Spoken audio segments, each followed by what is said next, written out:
नमस्कार मित्रांनो, मी सुधीर. माझे एक टेलरिंग शॉप आहे. मी लेडीज स्पेशल टेलर आहे. गावात अशी एक बाई नाही जी माझ्याकडून ब्लाऊज शिवून घेत नाही. सर्व माझ्याकडे येतात. अर्थात माझा व्यवसाय असल्याने मला कोणत्याही ग्राहक बाईला इच्छा असून ठोकता येत नाही.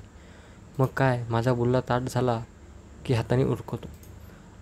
अगदीच रविवार सुट्टी घेतो आणि पुण्यात जाऊन बुधवार पेठेत जातो आणि लवडा शांत करतो. पण त्याचाही आता कंटाळा येतो. बायकोला रोज रोज घेत नाही, कारण तिला झवाझव करण्यात मजा येत नाही. मग आता मी काय करावे? जाऊ द्या. माझी बायको सुरेखा 2 महिन्यासाठी माहेरी जाणार होती आणि मग काय, मी घरी एखाद्या बाईला ठोकायचा विचार करत होतो. मग मी विचार केला की एखाद्या ब्लाऊज शिवायला आलेल्या बाईवर डल्ला मारायचा. झालं तर झालं, नाहीतर डाव उलटला तर गाव सोडून जाऊ. अपेक्षेनुसार सुरेखा गावी गेली आणि मग काय, बाई यायच्याऐवजी हातभट्टी चालू झाली. चोळून चोळून लवडा लाल व्हायचा. फोदीच्या आठवणीत लन मोठमोठ्या चिरकांड्या उडवायचा. मग एक दिवशी आला कंटाळा. 2 दिवसात नवीन फोदी नाही भेटली तर पुण्याला जायला पाहिजे, हा विचार करून झोपलो. दुसरा दिवस तर माझ्या आयुष्यातील महत्त्वाचा दिवस ठरला. गावात नवीन मस्ती राणी आली होती.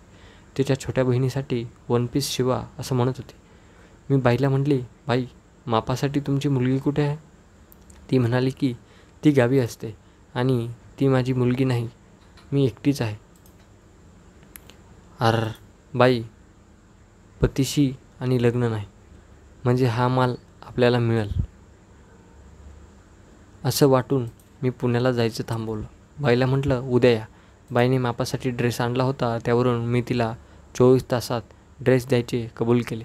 मग काय, रात्रभर ड्रेस शिवत होतो आणि बाईचा चेहरा आठवत होतो. माझ्यासमोर बाईची योनी दिसत होती. दुसऱ्या दिवशी बाई आली. मी म्हणालो, नाव काय आपले? कुठून आला आपण? बाई सांगितले, मी प्रणाली, हायस्कूल टीचर आहे. इथे माझ्या आईबरोबर राहते. मी बाईंना म्हटले, बाई, हा ड्रेस झाला, पण मी ब्लाऊज स्पेशलिस्ट आहे, शिवून घ्या की एखादे. बाई म्हणाले, हो, मला एक शिवायचं आहे. कापड आणून देते तुम्हाला. हो, कापड आणा, नंतर. आधी माप घेऊन टाकतो मी, नंतर अशी संधी येणार नाही, या विचाराने बोललो.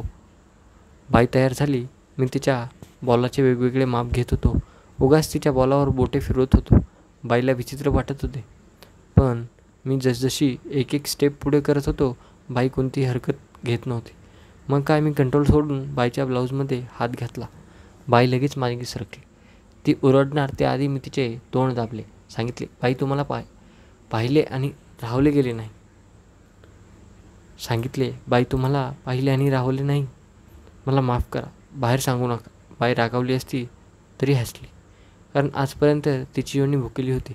कारण आईच्या प्रचंड दबावामुळे आणि कमावती असल्यामुळे आईने बाईचे लग्न करून दिले नव्हते. बाई म्हणाली, आज तू इथे हात टाकला, उद्या तिथे टाकशील. म्हणून बाईने माझा हात घेतला आणि तिच्या परकरात खोचला. मग काय, मला मोकळे रान मिळाले. बाईसारखा अस्सल कोरा माल मला ठोकायला मिळणार होता. मी त्वरित दुकानाचे शटर खाली केले. लगेच जोडून असलेल्या घरामध्ये तिला नेले. ती लाजत लाजत आतमध्ये आली. मी तिचे संपूर्ण कपडे काढले आणि बापरे बाप, बाईची संपूर्ण अंग आणि अंग मालदार होतं. बाईचे बॉल आणि बाईची गांड एकाच साईजची होती. बाईची फोदी, त्यावरील केसामुळे मी पागल झालो होतो. मी तिला जवळजवळ बेडवर टाकले. मी कपडे काढून माझा लवडा तिच्या 2 गांडीच्या गोलावर लावला. त्यानुसार बाईच्या तोंडातून यस असा आवाज निघाला. त्यावरून कळले की बाई पूर्ण तयार आहे आणि तिची फोदी अजून कोरी आहे. आता नंतर तिला मी सोलटी केली आणि तिच्या तोंडात तोंड टाकले. बाईचा गरम श्वास माझ्या छातीला आणि मानेवर पडला. बाईची हाईट कमी होती, पण बाई क्लास होती, क्लास. बाईचे तोंड तोंडातून निघत नव्हते. स्वतःची बायको आणि बुधवार पेठेत इतक्या बायांना झवले, पण हा माल एकदम और होता. तिच्या तोंडातला रस माझ्या तोंडात आणि माझ्या तोंडातला तिच्या गालावर असा खेळ चालू होता. आता गरम झालेल्या बाईने माझा लवडा हातात घेतला. मलाही राहत नव्हते. मी तिचे 2 पाय फाकवले. तिच्या केसाळ योनीच्या दरवाजापर्यंत लन नेला. लवडा जोरात तिच्या फोदीवर उर्फ पुच्चीवर दाबला. तिच्या तोंडातून जोरात आवाज आला, अय्यो. मनाप्रमाणे पुच्ची फार टाईट नव्हती, पण या पुच्चीचा पहिला शुभारंभ मी केला याचा आनंद होता.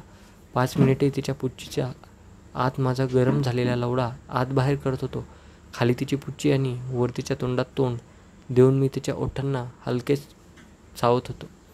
तिचा बॉल तोंडात घेण्यासाठी खाली येत होतो. ती ओरडली, "अजून जोरात दणका दे." मी सटासट तिला खाली फेटकी देत होतो. ती अजून जोरजोरात फटके मारायला सांगत होती. यावेळी ती एक मादी होती आणि मी एक नर. आता थकली होती आणि झडली होती, कारण तो तिचा पहिला सेक्स होता. माझा लवडा ऐकत नव्हता, पण तिच्या पुच्चीने खूप पाणी सोडले होते, त्यामुळे आता माझा लंडसुद्धा झडणार होता. आणि एकदम तिला पूर्वसूचना न देता माझ्या लंडाने मोठा फवारा तिच्या योनीत उडवला.